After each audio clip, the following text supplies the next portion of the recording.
The following is the first part of my story, and it's still painful to recall, even now. My stepmother tried to kick me out of our house, not knowing that my mother was its true owner. I was just a 17-year-old girl when my life turned upside down in the span of a year. It all began when my 45-year-old father left my mother for his 28-year-old lover. I never saw it coming, like a storm on what I thought was a clear day. My parents always seemed happy together, or at least that's what I believed with all my heart. From my earliest memories, we were the quintessential middle-class family. My father worked at the local manufacturing plant, while my mother was a part-time librarian. We lived in a lovely house in the suburbs, enjoyed 2-week vacations every year, and generally led what I thought was a good life. Being an only child, I received plenty of attention from both my parents. My father was always the strict one, pushing me hard in school, sports, and the arts. He firmly believed that to succeed in life, you needed to know everything there was to know. My mother, on the other hand, was more relaxed, always supporting what I loved and encouraging me to follow my passions. Everything started to change about 2 years ago when my father got a promotion. He began working longer hours and seemed more stressed than ever before. That's when he hired Karen as his personal secretary.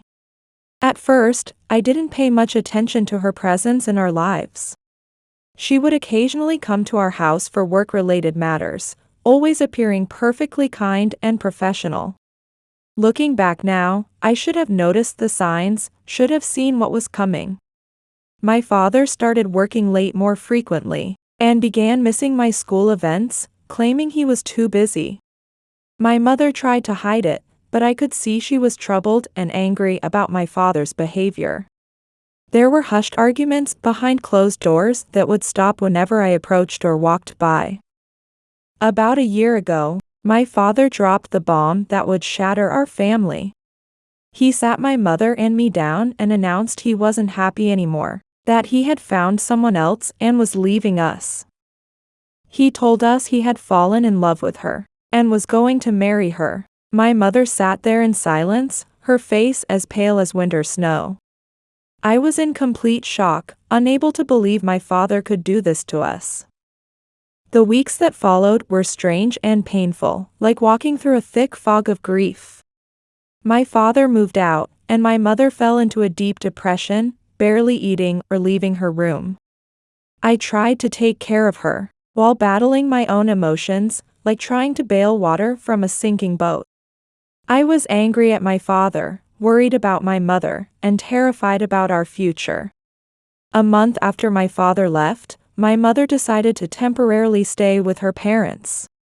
She said she needed time to heal and sort out her thoughts. I understood, but still felt abandoned, like a boat cut loose from its moorings. Before she left, my mother asked if I wanted to come with her, but I chose to stay at our house. It was too painful to see my mother in such a state, so I thought some distance might help. Besides, this was my home, and I didn't want to leave my friends and school behind. That's when things got really complicated, like a tangled ball of yarn that kept getting worse. My father returned home, saying he should be with me, while we got through my parents' separation. Despite my anger at him for abandoning our family, I accepted his apology. But to my shock, a week later, he brought Karen home, introduced her as his future wife, and announced we would all live together as a family until I reached adulthood. I couldn't believe I was expected to live with the woman who had torn our family apart. It felt like torture, watching them play house in our home. I hated the idea, but I had no choice in the matter. My mother was gone, and I was still a minor. I had to accept this new reality, no matter how much it hurt. At first, my father and Karen tried to act as if everything was normal, like actors in some twisted family sitcom. They would ask about my day and try to engage me in dinner conversations, but I had zero interest in playing along with their charade. I retreated to my room, only emerging when absolutely necessary, like a wounded animal hiding in its den. Karen, or my stepmother, as she wanted to be called, started trying to reorganize the house like she owned it. She created rules, demanded I do housework, and even tried to punish me once for coming home late. I simply ignored her, like a ghost passing through walls. She wasn't my mother, and I felt no obligation to show her any respect. As weeks passed, Karen became increasingly controlling, like a dictator in a small kingdom. She complained to my father about my attitude, and blamed me for my falling grades, as if she couldn't understand why a teenager, whose family had just been torn apart, might be struggling emotionally. She even criticized my choice of clothes, trying to remake me in her image. My father, who had once been my greatest advocate, now just nodded along with whatever she said, like a puppet on her strings. A month after they moved in, things reached a breaking point. I had a major art project due and was working in the garage, my safe space. Karen decided that very day the garage needed cleaning, like a warden inspecting cells. When I explained I needed the space for my project, she dismissed my art as less important than her precious orderly house. I lost control then, screaming that she had no right to make decisions about my life or this house. I might have said other things too, things I'm not proud of, but they came from a place of deep pain. My father walked in during this confrontation and, instead of listening to my side, immediately took Karen's part. He started lecturing me about respect and obeying parental authority. That's when I truly exploded, telling them they weren't my parents, that my real mother was the one they had driven away, and that I hated them both. Karen started crying her crocodile tears, a performance worthy of an Oscar. My father was furious, his face turning as red as a summer sunset. He told me if I couldn't follow the rules, I should go live with my mother. I shot back that I'd rather live in a car or a cardboard box than stay with them. That's when Karen delivered her ultimatum: pack my bags and be out by the weekend. I stood there stunned, unable to process that they were actually trying to throw me out. Dear God, I was just months away from graduating high school. I locked myself in my room and called my mother, tears streaming down my face. That's when she revealed the shocking truth. That changed everything. The house wasn't my father's at all, it belonged to her. She explained that when they married, her parents had given her the house as a gift, putting it solely in her name to ensure she would always have a home, no matter what happened. She had never told my father, letting him believe it belonged to both of them. Even during the divorce, she hadn't asked him to leave, thinking I needed my father and believing he would put me first. A few days later, it was my father and Karen who had to leave, not me. That night, I sat in my room, caught in a storm of emotions, fear, anger, and a strange sense of victory. I didn't know exactly what would happen when my mother arrived, but I knew it would be intense, like the calm before a hurricane. I felt a guilty excitement about what was coming, like watching justice unfold in slow motion. Although I felt some remorse about my father and Karen losing their home, I thought it was karma for how they had treated my mother and me. 2 days later, my mother returned in the early morning hours, before my father and Karen had awakened. We had a long talk, during which she apologized for leaving everything on my shoulders. She explained that after the divorce, she had been in such a dark place mentally that she needed time to heal. She expressed regret, saying she wished she had told me about the house situation sooner, but she never imagined things would get this bad.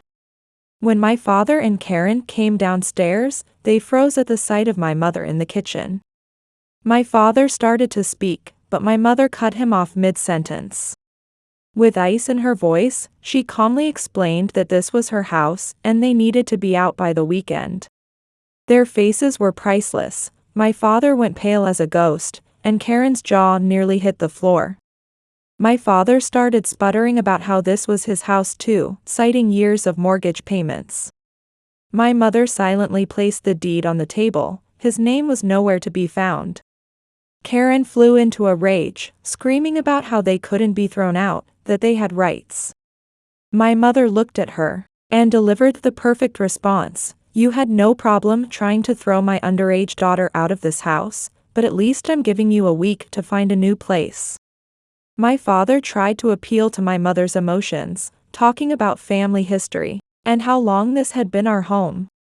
My mother remained unmoved, telling him that the day he chose Karen over his family, he lost any right to call this place home. The argument continued, with my father threatening legal action and Karen alternating between tears and screams. My mother stood firm as a mountain, having already spoken with her lawyer and knowing her rights. The house was solely in her name, and my father had no claim to it whatsoever. Eventually, my father and Karen retreated to their room, their heated discussion still audible through the door. My mother and I spent the day catching up and making plans. She was moving back permanently, and we would redecorate the house, making it ours again. The next few days were tense, like walking on eggshells. My father and Karen only emerged from their room for meals and bathroom breaks. They tried to argue with my mother several times, but she remained resolute. I overheard my father on the phone with his lawyer, who apparently confirmed what my mother had said, leaving him looking more defeated than ever. On the third day, Karen packed her bags and left for a friend's house. She didn't even say goodbye to me, as if that would somehow punish me. After Karen left, my father seemed lost, like a ship without an anchor. He tried to talk to me several times, but I wasn't ready to forgive him yet. The day before he was to leave, my father asked to speak with both my mother and me. He apologized for handling the divorce terribly and for being a horrible father over the past year. He admitted to his selfishness and acknowledged the pain he'd caused us. My mother listened quietly before telling him that while she appreciated the apology, it couldn't heal all the wounds. She told him he needed to work on himself before he could repair his relationship with me. I stayed mostly quiet during this conversation. Part of me wanted to forgive him and return to how things used to be, but a larger part still felt angry and hurt. I told him I needed time and space to process everything. The next day, my father left. It was strange watching him pack his life into his car. Before leaving, he hugged me and said he loved me. I didn't say it back, but I did return the hug. It felt like the end of a chapter in my life. Now it was just my mother and me in the house. We quickly settled into a new routine. My mother found a job the next day and could stay permanently. I caught up with my schoolwork and tried to process everything that had happened. I still felt angry at my father, but I was also sad about having to kick him out this way. I missed our old relationship, but wasn't sure if we could ever get it back. My mother told me it would take time, and it was normal to have such complicated feelings. As for Karen, I heard through friends that she and my father had split up. Apparently, she couldn't handle all this drama. I can't say I was sad about that. Finally, things started looking up, and it warmed my heart to see my mother happy again. We renovated the house, repainting walls, rearranging furniture, and even started a small vegetable garden in the backyard. It felt like we were reclaiming our space, replacing painful memories with new ones. My grades improved quickly, and I started thinking about college applications, something that had seemed impossible just months ago. My father was trying to reconcile, calling regularly and asking to see me. At first, I ignored his calls and messages, the anger and hurt still too raw. But after 2 months, following discussions with my mother and therapist, I agreed to meet him at a cafe. It was awkward at first, both of us fumbling for words like strangers. He apologized again and told me he was in therapy, trying to understand why he had acted the way he did. Then he opened up about his childhood, telling me things I'd never known. His father had been abusive, constantly belittling him and telling him he wasn't good enough. He explained how he'd spent his life chasing success after success, trying to prove his worth. When he got his promotion and met Karen, he said it felt like his chance to become the successful, important man his father said he could never be. He acknowledged this didn't excuse his treatment of my mother and me, but therapy had helped him see his patterns. Hearing about his past helped me understand a little better, like pieces of a puzzle finally fitting together. He seemed genuinely remorseful and said he wanted to rebuild our relationship if I was willing. I told him I appreciated his honesty but still needed time. I wasn't ready to fully let him back into my life. He was understanding, saying he would wait as long as I needed. Regarding Karen, their split wasn't as final as we'd thought. They were still in contact, trying to repair their relationship. When he told me this, I felt the old anger rising, but he assured me things were different now. He said he'd told her that if they tried again, she would have to respect his relationship with me and my mother. I was worried, afraid he might fall back into old patterns. Meanwhile, there was an unexpected development with my maternal grandparents.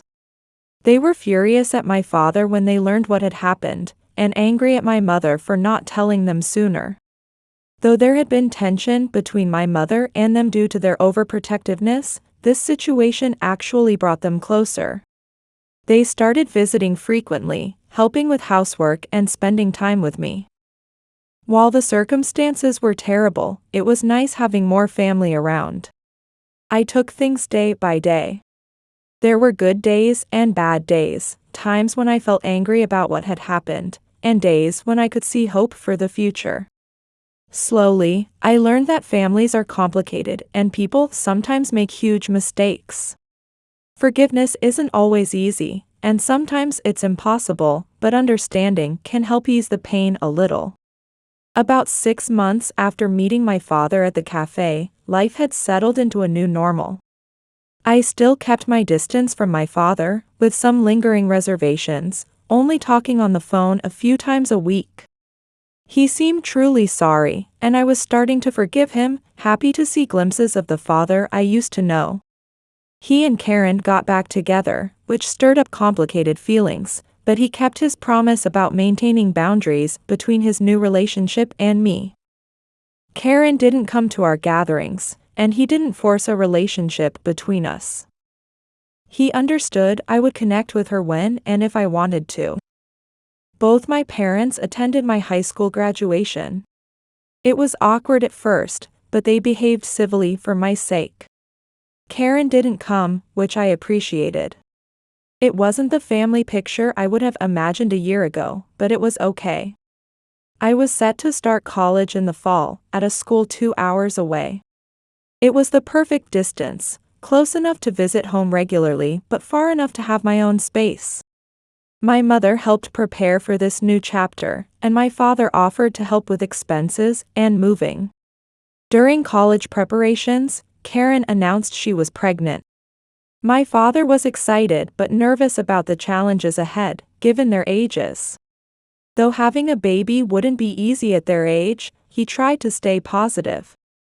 But then history repeated itself. Karen had been having an affair, and the baby wasn't my father's. Their relationship was finally, truly over this time. Maybe it was karma, but nothing seemed to go right for my father since he abandoned us. I had already moved away, and with my father living far too, I couldn't help him through this difficult time. I didn't realize how deeply Karen's betrayal had affected him, until my mother told me what happened next. My father started gravitating toward my mother, claiming he was too devastated to go on with life, trying to work his way back into her daily routine. My kind-hearted mother agreed to be friends, innocently helping him put his life back together, inviting him to dinner almost daily, helping with laundry, picking up prescriptions, not knowing what was coming. One night, a few weeks later, he showed up at our house, saying he'd been evicted and had nowhere to go. My mother wasn't sure about it, but agreed to let him stay for a few days. Strangely, he started unpacking as if he planned to stay forever. My mother found it odd, but let it slide. A week later, the truth came out. When my mother came home at lunch to grab something she'd forgotten, she heard my father's voice from the backyard. He was on the phone, bragging about how his plan was working perfectly. He was living in my mother's house, and she was believing everything. He was planning to either remarry her or get the house one way or another. My mother was stunned, speechless. She returned to work without saying a word. When she came home that evening and asked during dinner when he planned to leave, he jokingly replied, "Soon."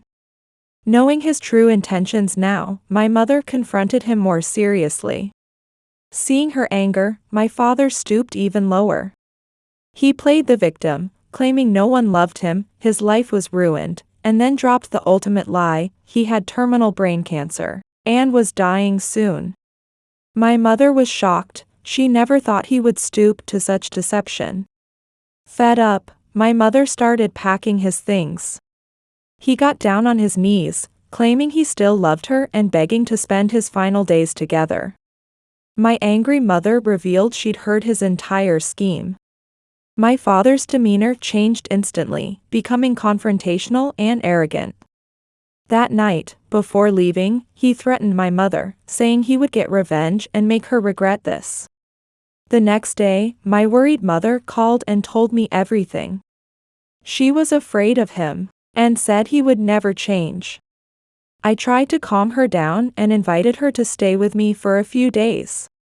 Since then, my father still calls, but I want nothing to do with him anymore. He never changed and never will. I'm angry that I trusted him, only to have him plot to steal the house from my mother days later, using his own problems to manipulate her.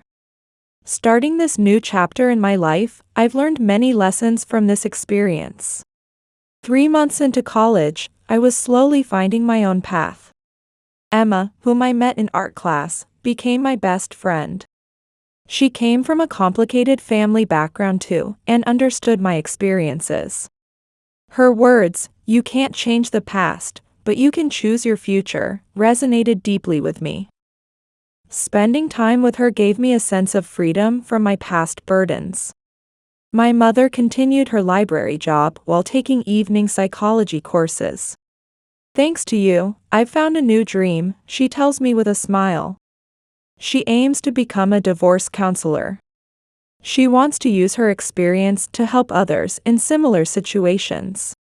My father still calls occasionally, but I don't feel the same pain anymore. Recently, I heard he was hospitalized with a serious illness. I was unsure about visiting, but eventually went for a brief time.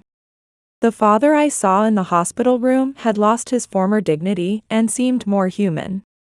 "I'm truly sorry for what I did to you and your mother," he said, repeating his apologies through tears. This time, though, his words felt genuine. Maybe experiencing Karen's betrayal finally helped him understand my mother's pain. The word karma crossed my mind, but I quickly dismissed such thoughts. I decided I didn't want to be someone who takes pleasure in another person's misfortune. "Dad, I'm moving forward with my life now," I told him before leaving the hospital room. This wasn't complete forgiveness, but at least I was choosing not to be bound by past anger and hatred. In college, I decided to major in child psychology. I want to work with children struggling with divorce and family issues in the future. I hope to use my own experiences to help others who are hurting. These days, my mother and I spend a lot of weekends together. The vegetable garden in our backyard has flourished beautifully, and I feel like our emotional wounds are healing gradually, just like the growing plants. My mother sometimes says, "We've grown stronger, haven't we?" She's right about that. We were almost broken, but we've been reborn as stronger, wiser, and more compassionate people. Life often takes unexpected turns, but that's not always a bad thing. Sometimes, I think, the deepest wounds lead to the greatest growth. In my case, through the painful experience of my family falling apart, I discovered my true strength and self-worth. I know there will be more challenges ahead. But now I have the courage to face them. Because this experience has taught me something valuable. We are stronger than we imagine, and we have the power to heal. My mother's and my new life is just beginning. But we won't let anyone else's decisions control our lives anymore. From now on, we'll write our own story through our own choices. Yes, this experience wasn't an ending at all, it was a new beginning.